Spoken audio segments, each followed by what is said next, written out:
All right, our February kit of the month is what I call Falling Love. When I designed this, my first idea was, of course, to make a big heart and just make some little hearts inside of it. And I'm like, oh, that's kind of been done like 1,000 times before. So I decided it might be more fun to go with some small hearts and a contrast of colors and just have them randomly as if they're falling through the air, which is where the name comes from. So let's open up our kit and see what we've got in here. I think one of the neatest things about this block is I think you have the most freedom of any of the blocks with this particular kit. In fact, I just show you a kind of generalized layout here. You can do really whatever you like, I think, with these different pieces. I've given you 7 different little hearts of different sizes and colors. There's actually 3 different sizes in here.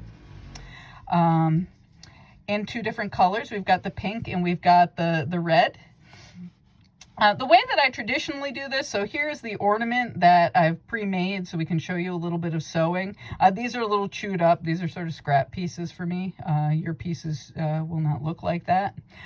And I've just put them in random orientations, although I think they're fairly orderly. I am an engineer, so most things I do are fairly orderly. If you don't need things to be so orderly, you can do whatever you'd like with them. You know, lay them out wherever.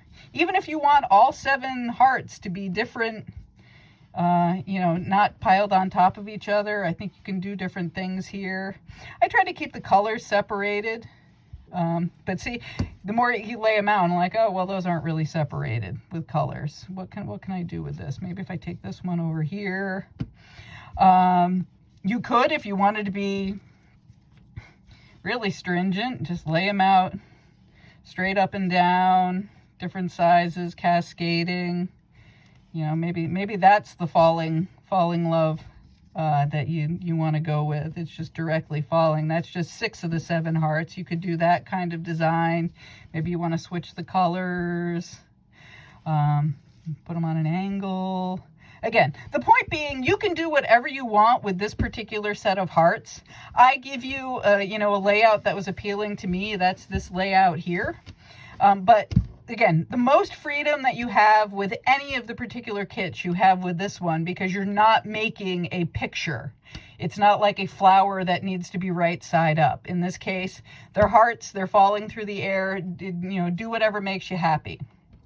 And not too much to show you with the sewing of this kit. So I pre-threaded a needle here just to show you I do always knot these ends.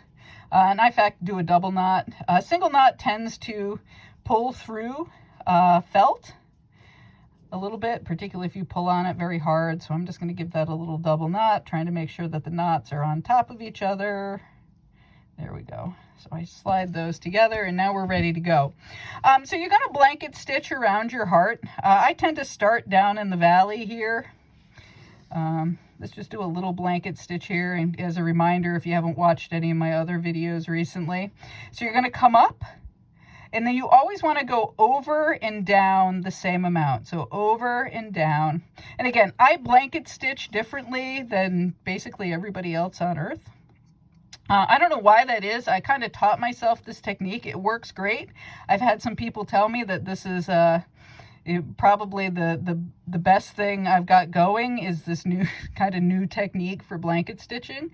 Whether that's true or not, I don't know, but works well for me. So you always want to go over and down the same amount. The key to a neat looking finished project is keeping your stitches even. And I say that over and over again because it is just so important. So you want to bring that, go down. And I always put my needle through, so your needle's coming through on the edge of your dark felt, right through your loop. I don't pull it tight before I pull that. So see, I came right through there. You can see that. And now I'm going to pull this. And the key to this is now snugging this down, not too tight, but you want to take that time every stitch that you make to make sure that you snug it into place. So over, down, equal amounts, put your needle through, leave yourself a loop, come up at the edge, make sure you catch the loop so your needle goes through the loop. And if we can see that there, come up through, and you always want to snug it. Don't snug it too tight, and don't leave it loose. Your thread should be lining up right against the outer edge of your darker material here, so our red here. All right, so that is my blanket stitching technique. I can actually do this fairly quickly. I've heard some people say there's a trick on the internet that as you're doing this, you could take and put little marks on your finger to mark how big your stitch is. Because of the way that I hold this, I don't know if that's useful to me. I guess I could put it on my thumb, and you could put 2 little marks, and you could hold that up to your stitch if you can't eyeball it.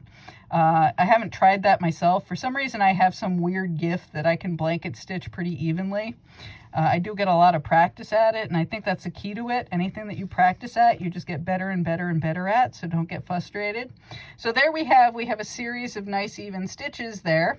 I'm not going to finish that off. I'm just going to come down through here. Now, back in January, I introduced the French knot. If you're not familiar with French knots, I'm going to show you that again, just as another little course here. In this case, I don't even show you on the pattern where to put them. I think that's up to you. If you want to skip the French knots, you can. I personally felt that the center of this design was a little bit empty without them, so I wanted to get a little pop of color.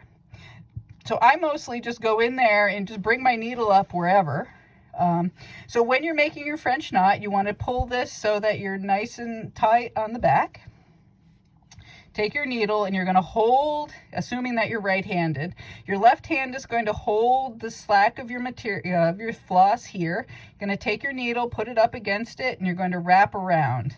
So I've made 3 wraps there. So if you didn't catch that, you've got your needle, take your left hand, you're going to wrap those 3 wraps around that needle. Can you see them there?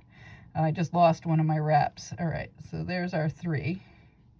Now you're going to take your needle, you're going to go right back next to where you came up as close as you can. Try not to go back in the same hole though, because you can end up pulling it through. And the key to a neat looking French knot is to hold that tension, a little bit of tension. Don't get crazy or you're not going to be able to pull your needle through. Hold your tension with your left hand. You see my thumb here is holding that tight. I've got that thread right between my index finger and thumb. And you're going to come down through. You saw I used my right thumb, kind of help that needle through. I have this held pretty tightly right at the moment. When you get down to the eye of the needle, the eye is a little bit bigger, so it can be a little harder to pull it through. You're going to pull it on through and let the slack go until you have a nice, neat little French knot. So again, on this design, I don't mark these out. You can take out your fabulous blue pen. You can see how quickly I can do this if I'm not talking you and guiding you through this. So once you get the hang of French knots, these go really, really quickly. I learned them, again, this shows my age, but when I was a little kid, the candle wicking, if anybody's heard of candle wicking, was a thing. And there's a lot of French knots in candle wicking. So I learned how to do French knots probably when I was like 8 years old, doing an awful lot of candle wicking. So there we go. Again, you hold it until you've got that secure and pull it on down through. All right. So again, February, fairly simple. Blanket stitch around your hearts, put your French knots in, finish your ornament or your block, and you're ready to go.